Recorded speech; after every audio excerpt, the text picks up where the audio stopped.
Sí. Bien. Mi intervención va a ser breve. Voy a intentar limitarme a presentar unas ideas generales sobre el proyecto de investigación que sirve de marco, que de hecho es el origen también para estas jornadas. Creo que algunas ideas que han salido en el interesante debate que acabamos de tener al final de la sesión anterior van a tener mejor contextualización y más claves incluso para conseguir, seguir reflexionando sobre ello, sobre el papel de las virtualizaciones, por ejemplo. Van a tener más claves a considerar cuando terminen los dos compañeros del grupo de investigación que van a hablar a continuación de mí, Alfredo Vigo y Julio Vázquez, porque van a mostrar unos casos concretos de reconstrucciones virtuales con los problemas y, sobre todo, el interés que nos aportan a los historiadores del arte. Yo simplemente voy a presentar lo que fue la idea original y cómo ha ido evolucionando en algún aspecto este proyecto de investigación, memoria, textos e imágenes, la recuperación del patrimonio perdido para la sociedad de Galicia, que fue financiado por el Ministerio de Economía y Competitividad en el programa de retos para la sociedad para el periodo de 2015 a 2017, aunque en realidad hemos solicitado una prórroga que todavía estamos apurando hasta el límite que va a terminar en septiembre de este año 2018. Los investigadores principales hemos sido Alfredo Vigo Trasancos y yo mismo, y un nutrido grupo de investigadores, cerca de una veintena desde becarios a profesores del departamento, compañeros de profesores del Departamento de Historia del Arte, becarios postdoctorales, en fin, un grupo muy nutrido que nos ha permitido abarcar algunas de las actividades paralelas al desarrollo del proyecto, como ha sido el convenio con el Institut de Estudis Fotogràfics de Cataluña, que mencionaba Paula anteriormente. La idea central, en realidad, de este proyecto se remonta ya a 1999, porque ya en 1999 empezamos a pensar en la posibilidad de afrontar el tema del patrimonio desaparecido, las arquitecturas desaparecidas de Galicia. Lo que ocurre es que en aquel momento lo pospusimos, lo dejamos pospuesto porque había otras líneas de trabajo abiertas por nuestro grupo, sobre todo lo que se materializó en otros proyectos y otras publicaciones dedicadas a fuentes escritas, textuales, para documentar la arquitectura y el urbanismo de Galicia, y luego una serie de proyectos también muy densos de dedicación y de esfuerzo dedicados a las fuentes gráficas, planos, dibujos de arquitectura y urbanismo de Galicia, donde empezamos rastreando los siglos XVI y XVII, continuamos con el siglo XVIII, que fue una tarea realmente titánica por los miles de planos localizados, e incluso llegamos a comenzar en la última fase el primer tercio del siglo XIX, donde ya lo dejamos. Lo que vimos ya en el año 2014 es que ya tocaba, por así decirlo, ya estaba el terreno preparado, suficientemente preparado para abordar con la documentación textual, la documentación gráfica que ya disponíamos, abordar con unas bases sólidas, científicas, este tema del estudio de los edificios desaparecidos e incluso la posibilidad de las reconstrucciones virtuales. Hoy en día este proyecto no era así en el año 99, ni se nos podía ocurrir, pero hoy en día este proyecto, desde luego, se enmarcaría en la corriente cada vez más potente que está viniendo del mundo anglosajón de las humanidades digitales. Hoy en día incluso hay vertientes muy preocupantes de facultades históricas de Estados Unidos, universidades históricas de Estados Unidos, que se están planteando suprimir estudios tradicionales, tan tradicionales como la filosofía, si no entran, y los están forzando, de hecho, a entrar en este nuevo marco de lo que se está desarrollando como humanidades digitales. Y, evidentemente, para nosotros como historiadores del arte, y lo comentaba ahora hace un momento, pues, en Petit Comité, nuestra profesión siempre está evolucionando. La manera de que tenemos de dar clase hoy no tiene nada que ver con cómo dábamos clase hace 10 años, hace 15 años, y ya no digamos hace 20, 30 años.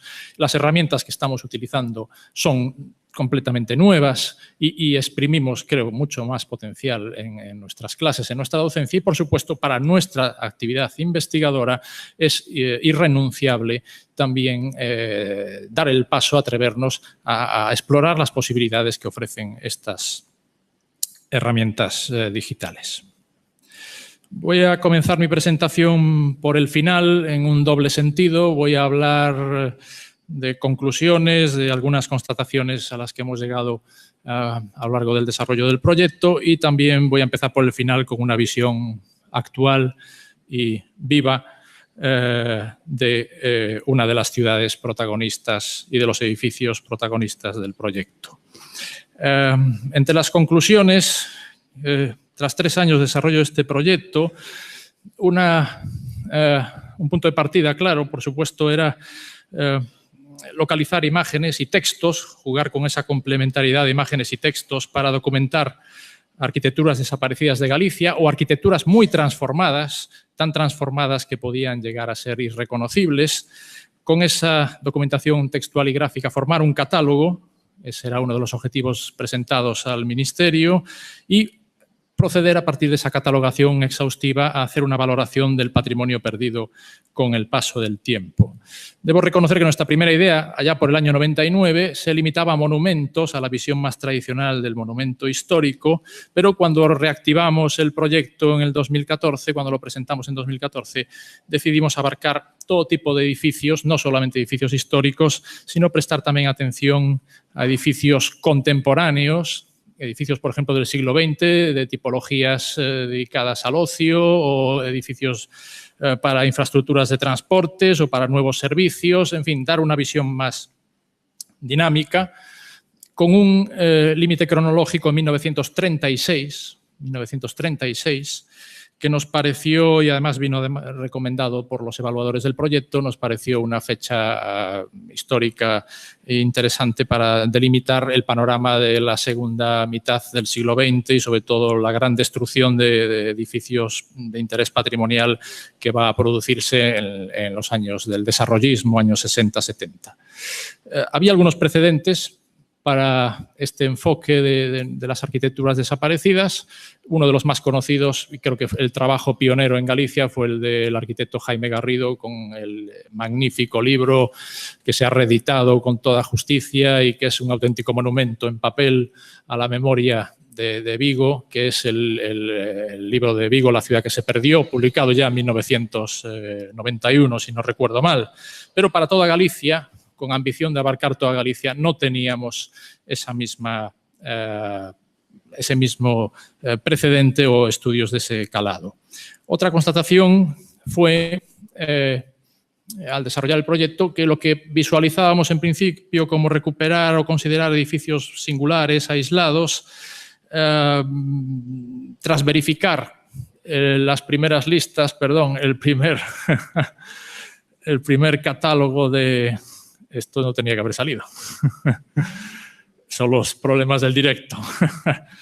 Tras verificar las primeras listas, nos dimos cuenta que había que hacer una selección de edificios que tenían mayor interés, desde luego, y interés histórico-artístico, y nos detuvimos también en esa selección en valorar edificios que tuvieran una implicación urbana, una implantación urbana.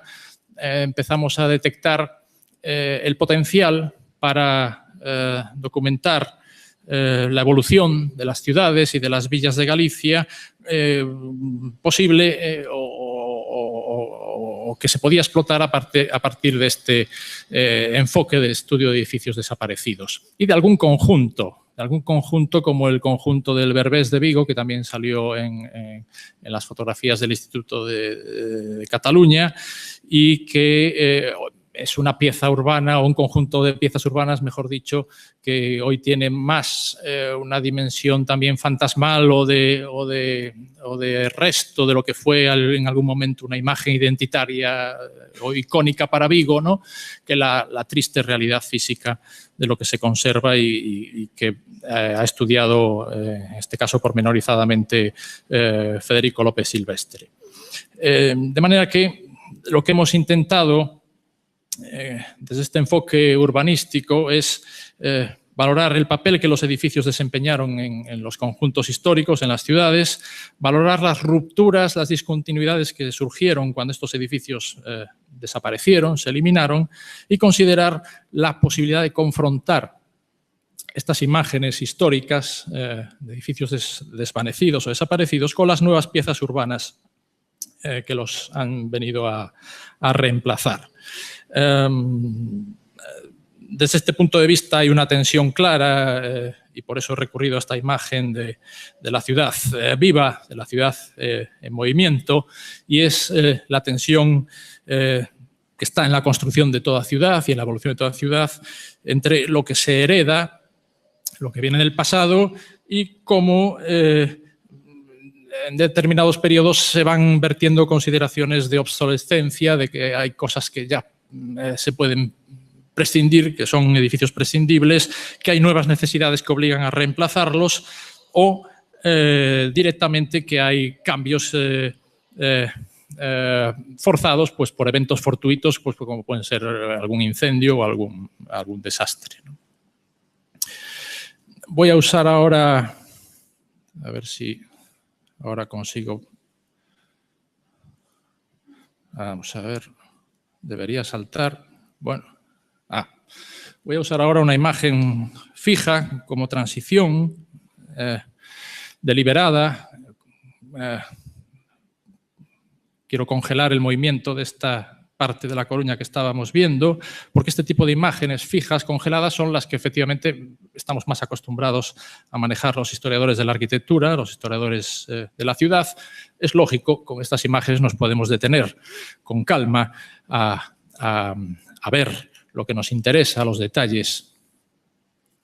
Pero también, en el caso de las fotografías antiguas, que es buena parte del material gráfico que hemos utilizado en nuestro proyecto, no solo encontramos información, que es muy buena, muy valiosa, es que estas imágenes nos atraen. Estas imágenes de postales antiguas o de fotos antiguas nos fascinan. Esto viene ya desde la invención de la fotografía. Y desde el punto de vista antropológico, hay un marco que es el que estableció ya hace años David Lowenthal, ¿no? Cuando en sus valoraciones sobre las miradas al pasado, ¿no? Como sociedades desarrolladas, ¿no? Lowenthal valoraba que siempre tendemos a considerar que lo pasado fue mejor, lo idealizamos, lo mejoramos. Es curioso, y aquí sale el tema de la nostalgia, que se apuntaba antes en el debate, ¿no? Yo veo más nostalgia, por supuesto, en estas fotografías antiguas que en las reconstrucciones virtuales. Luego volveré a hablar de ello. En el sentido de que las reconstrucciones virtuales para mí son un instrumento científico, un auténtico instrumento científico, desde su creación a toda su posible difusión y divulgación. Las postales es otra cosa. Las postales nos atraen y nos provocan tal sentimiento de nostalgia que es absurdo si uno se para a pensar cómo podemos tener nostalgia de algo que no hemos visto, que no hemos conocido. No hay nadie en esta sala que pueda decir que ha visto este edificio porque se derribó en 1915. Yo llegué a conocer una persona en Coruña y tuve la suerte de tener la lúcida idea de grabarle una entrevista, porque este señor, que ya tenía 90 y pico años, de niño se escapaba del colegio para ir a las sesiones continuas de cine mudo que se proyectaban en este Teatro Circo Emilia Pardo Bazán de Coruña. Estamos hablando de los tiempos del cine mudo. Esta persona iba al cine entre 1903 y 1913, cuando estuvo activo este edificio. Y también me contaba cosas del pabellón Lino, todos los edificios emblemáticos de aquella Coruña de principios de siglo, que también nadie ha visto. Nadie que esté vivo puede decir que lo ha visto o lo puede recordar. De manera que, bueno, el tema de la nostalgia está ahí, ¿no? Está ahí. Luego volveré sobre ello. Otra reflexión que me interesa mucho es la de Stephen Bann, el historiador especialista en siglo XIX y en el papel de la memoria histórica y la imaginación histórica en el arte del siglo XIX. Stephen Bann, en su libro The Clothing of Clio, dice una cosa muy interesante para los historiadores. Dice, los historiadores tendemos a ser taxidermistas. tendemos a ser taxidermistas. En parte es lógico, por lo que decía antes, nos gustan las imágenes congeladas, muertas, en cierto modo, es nuestro material de trabajo, pero también es cierto que es algo inquietante ese matiz de trabajar con lo muerto. Y paso de lo muerto a lo resucitado. Aquí estamos con un ejemplo de ese caso concreto del Teatro Circo Emilia Pardo Bazán, trabajado con la reconstrucción virtual, que en este caso coordinó otro miembro del equipo, Pedro de Llano, por supuesto con el trabajo de Carlos Paz. ¿Qué hemos pretendido en casos como este? Por supuesto hay que recuperar las formas, ser lo más fiel y exhaustivo posible y científicamente riguroso en recuperar formas, volúmenes, detalles decorativos. Aquí estaban los planos, aquí estaban las fotos antiguas, había un buen material gráfico, incluso la memoria constructiva del edificio y documentos del proceso de obra, de desarrollo de las obras, donde se hace referencia a algunos cambios. Todo ese apoyo está ahí.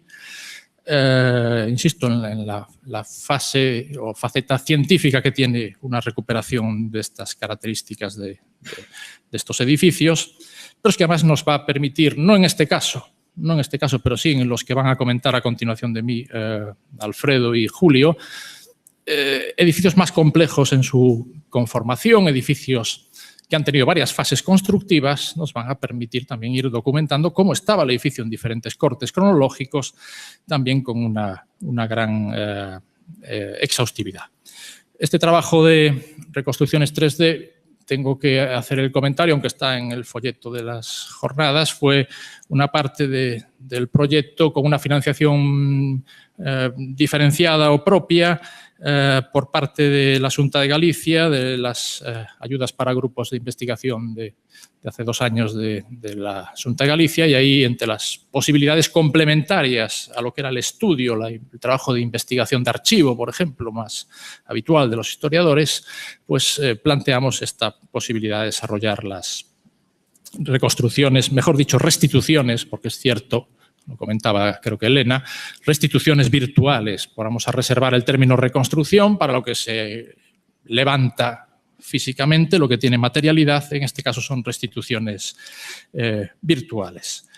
Que nos permiten, además de una reconstrucción de aspectos formales muy detallada y muy fiel, pues nos permiten hacer valoraciones del tipo de la implantación urbana que tenían estos edificios, una percepción más correcta de los juegos de escala y de volumen, pero incluso hacer una crítica.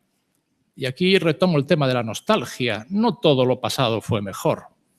No todo lo pasado fue mejor. Este edificio estaba claramente mal ubicado.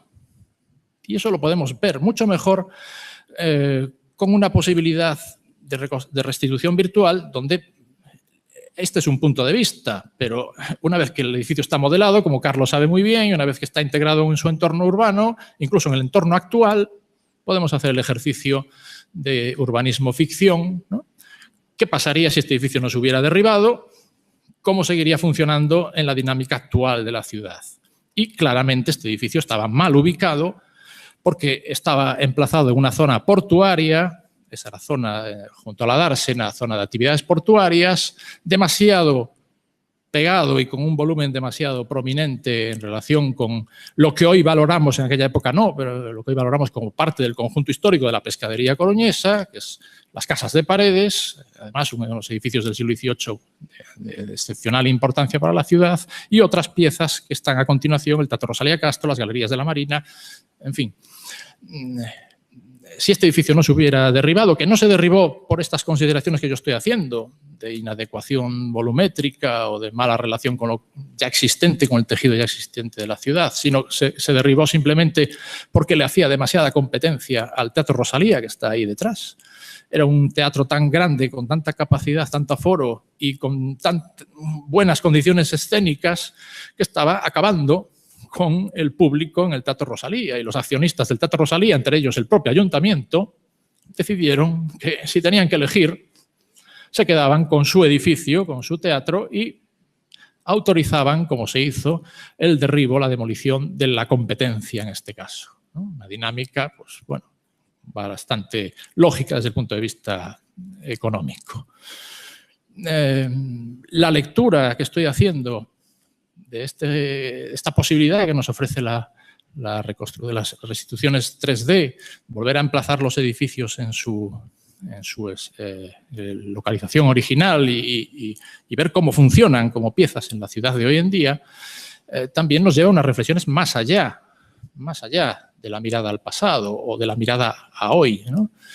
Es que ha habido una dinámica en el caso de Coruña bastante clara de ocupar zona portuaria con edificios de iniciativa, vamos a llamar privada, con el Teatro Colón, que está muy cerca, y más recientemente con esos edificios del Palexco, Palacio de Congresos o centro comercial que ha tenido varios nombres. Una dinámica totalmente desafortunada. Lo que está apuntando el caso del Teatro de Circo Emilia Pardo Bazán es que esa línea que se intentó a principios de siglo era un error. Era un error. Ese no era un espacio para ocupar con edificios, como se ha demostrado con la reciente recuperación de esta zona de la Marina para espacio peatonal. Entonces, como decía antes, ojo con las miradas nostálgicas. No siempre nuestro trabajo como historiadores tiene que teñir nuestras valoraciones de nostalgia, nuestras valoraciones científicas tienen que estar teñidas de nostalgia y considerar que todo fue mejor y que todo valía la pena que siguiera existiendo. Muchas veces las dinámicas de la ciudad hacen justicia directamente, ¿no? o llevan las cosas a un punto más correcto.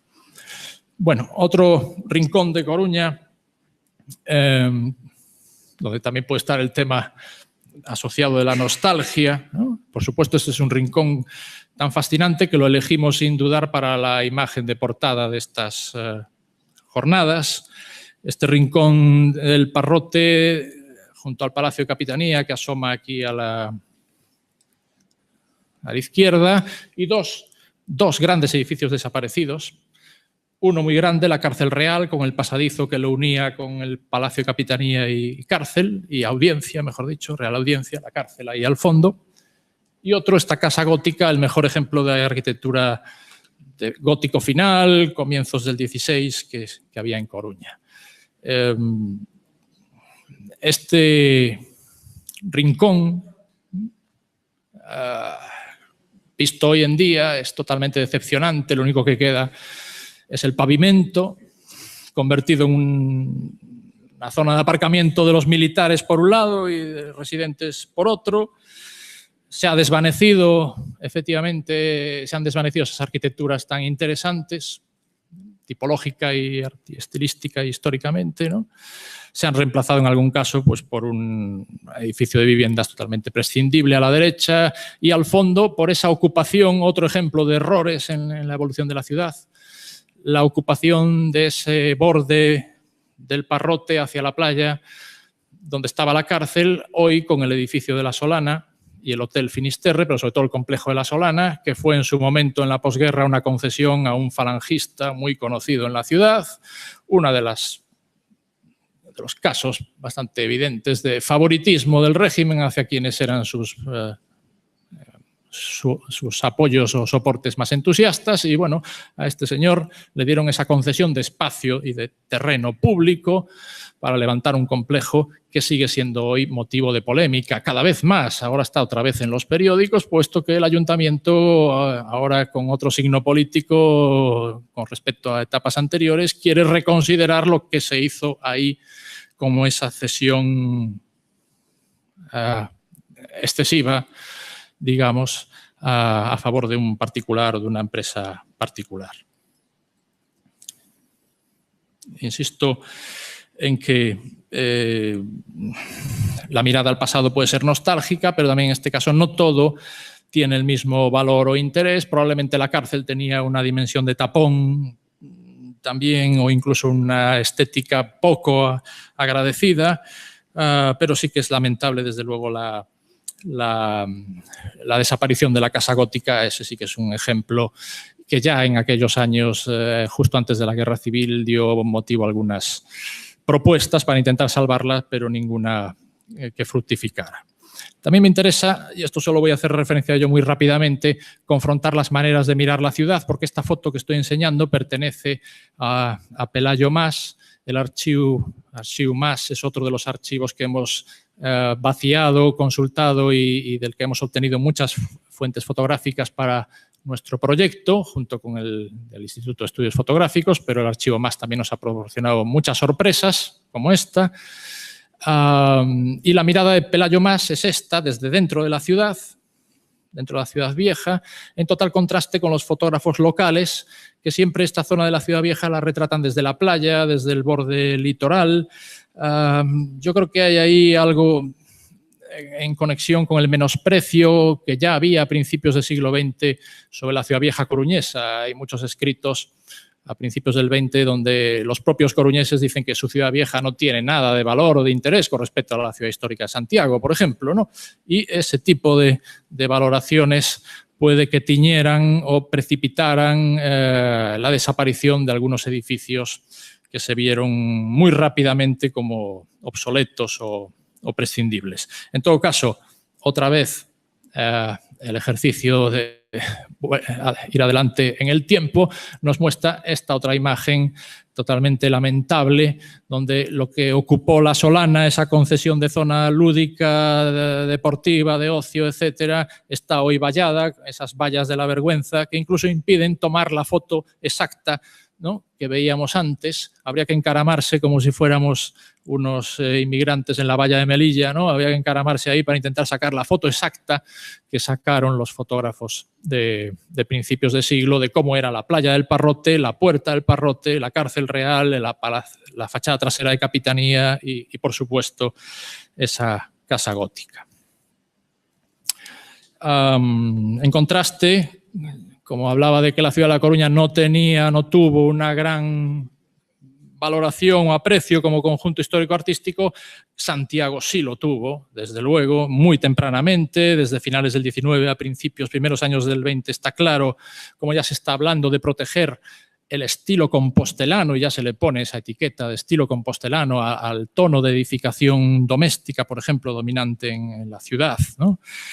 Y desde luego, el trabajo de conservación del casco histórico de Santiago demuestra que hubo una concordancia entre ese aprecio por los valores estéticos del conjunto y la conservación con muy pocos detalles puntuales que podéis ver que han variado con respecto a la foto antigua también del archivo MAS. Y algún ejemplo más para terminar, porque yo voy a hacer una panorámica sin detenerme en casos concretos. Los casos concretos, insisto, los van a contar ahora a continuación Alfredo y Julio. Esta es otra zona muy conocida, en este caso del borde de la ciudad histórica de Santiago. Aquí está el Hotel Compostela y esta parte de la Plaza Galicia que no se ve, donde estaba otra de las referencias que también se han mencionado aquí, el edificio Castromil. Lo que pasa es que el edificio Castromil se nos escapa de nuestro proyecto porque se derribó después de 1936. Bueno, tan después que se derribó, creo que fue en 1975, ¿no? Creo que era el año europeo de la arquitectura y aquí en Santiago se celebró derribando el edificio Castromil. Bueno, obviando ese segundo referente, aquí es muy conocido que estaba emplazada esta gran casa de la Inquisición, que va a estudiar, o ya ha estudiado desde un buen fenomenal artículo de 2012 Paula Pita, y que ahora va a revisar para la publicación final de nuestro proyecto, también acompañado de una restitución virtual. Esta casa de la Inquisición, un edificio ciertamente monumental con todo el empaque y la potencia del barroco compostelano del siglo XVIII, también es uno de los objetivos que vamos a intentar evocar con el trabajo de restitución virtual de Carlos. Ya está en ello también trabajando. Aquí nos habéis pillado con algunos edificios en estas jornadas ya terminados, otros que están más avanzados. Esto es una imagen de borrador de trabajo de esas primeras fotocomposiciones que le gusta hacer a Carlos, y es otro de los casos que vamos también a trabajar. Esto es solo una simple panorámica para terminar de la variedad de fuentes gráficas que estamos manejando, desde planos rigurosos a escala, incluso con esta información tan interesante de los planos del siglo XVIII, de marcar en 2 colores lo que ya existe, de lo que se proyecta o se intenta reformar en algún momento, dibujos a veces muy ingenuos, dibujos de aficionados, otros dibujos que en cambio sí que tienen gran calidad artística, como son los dibujos de Pérez Villamil, que se utilizan para documentar varios edificios, grabados, la primera difusión, esto es interesante, cuando no había 3D, pero sí había unas primeras herramientas de reproducción mecánica, tipo grabados para prensa ilustrada de los años 30, 40, del siglo XIX en adelante.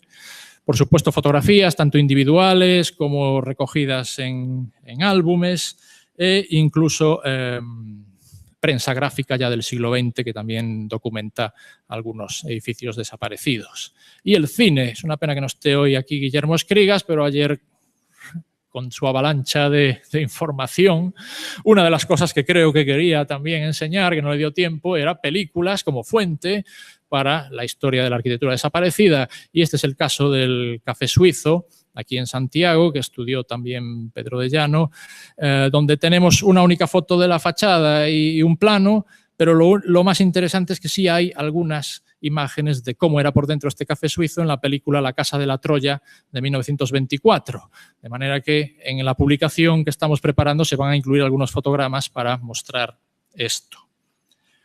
Y ya termino porque lo que he enseñado es la parte visual y más atractiva de nuestro proyecto, de una manera muy sintética.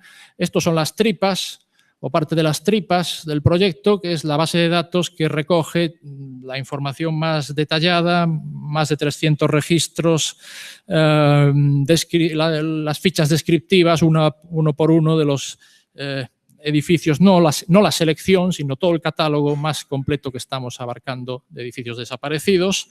A partir de esta base de datos y de esta recogida de información estamos preparando la publicación que esperamos que vea la luz antes de finales de 2018, con la selección y los análisis esperamos que más exhaustivos y novedosos también, con todo el acompañamiento gráfico, tanto de imágenes históricas como en los casos que sea posible de restituciones 3D. Daremos difusión oportuna de esta publicación por los medios que podamos. Y nada más me resta que dar un gran agradecimiento, como si fuera un abrazo personal uno a uno a todos los miembros del equipo, que sé que habéis trabajado muy duro estos 3 años y sobre todo en esta recta final. No puedo ahora mencionaros a todos, pero como estáis aquí, algunos, pues, insisto, mi agradecimiento por haber colaborado en este proyecto tan complejo, con tantos frentes, creo, novedosos que hemos intentado abarcar y que ahora parece que ya se acerca, por lo menos en esta primera fase, al final, porque probablemente haya una prórroga o haya una continuación, pero bueno, esto ya es otra historia. Nada más.